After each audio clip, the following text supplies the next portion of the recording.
So today we're going to talk about my almost $400 bullet.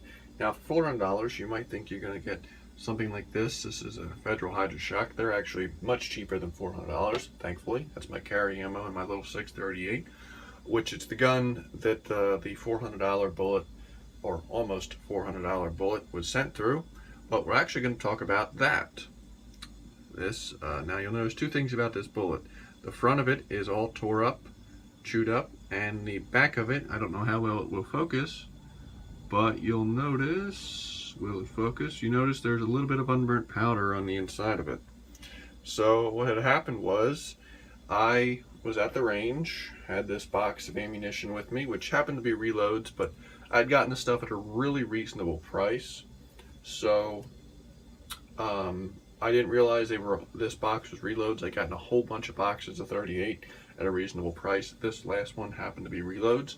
So second cylinder in, I pulled the trigger and I heard a poof instead of the bang that I'd been hearing previously. So I decided, I opened the cylinder up and I held the gun up, looked down, and there was no light coming out.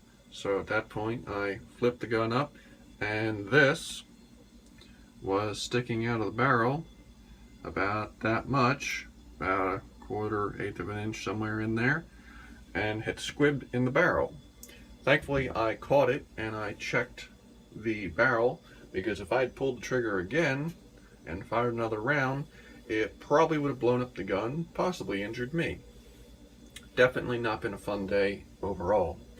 So luckily what had happened was I stopped shooting, went to the guy watching over the range, asked for if he had a flexible cleaning rod, because I had a cleaning rod with me, but not one flexible enough to get down the barrel to try and ram the round out.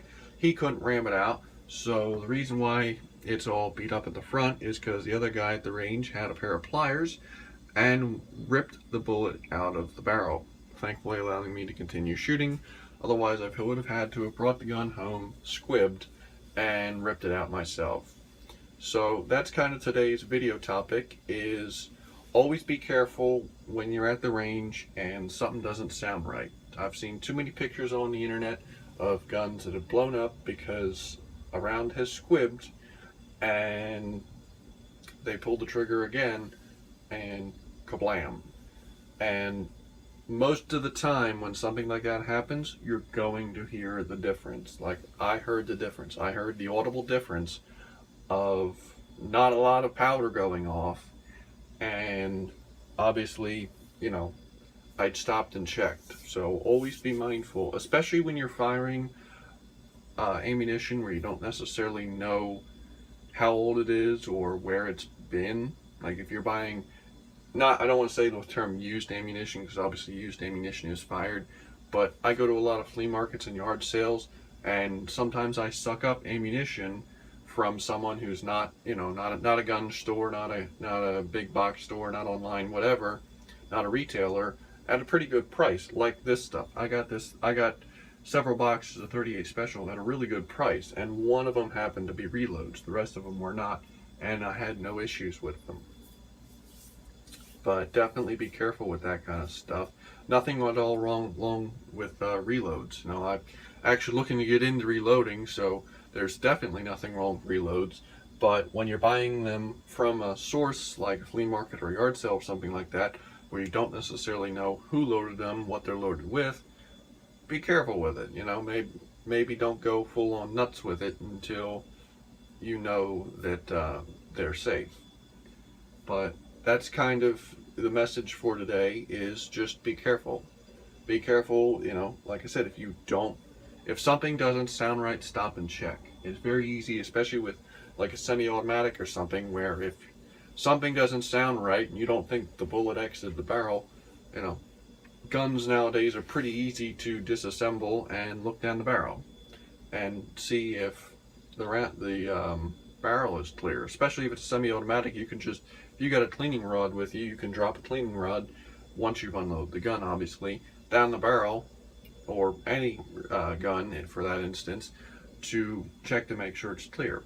It could end up saving you, for me, it ended up saving me $400 to buy a new Smith & Wesson J frame. or more, and also it could save you injury. You know, with 38 specials, they're not real high pressure, and it probably would have blown up the gun. No way of knowing if, unless I had actually pulled the trigger, but it also could have injured me. You know, the gun like this blowing up in your hands. These are aluminum frames, so they are, while they are plenty strong and plus P rated, when it comes to something blowing up inside the gun, I'd like to think that it's probably not the strongest material in the world. So definitely not something I would have wanted to happen. So that's the quick video for today. Just, you know, if you're out shooting, always keep an eye on stuff, and don't be afraid to, if something doesn't sound right, don't be afraid to stop and check your gun. Nobody's ever yelled at somebody because they unloaded their gun and took a sec to make sure it was clear. So that's my video for today. If you have any questions, feel free to ask them. I am currently doing a giveaway. Now, obviously, if you watch this video in a year from now, it'll probably be over. But if you're watching this within the next couple weeks or so, giveaway is still going on. Feel free to check that out. And if you're a subscriber, you can enter. And other than that, have a good day.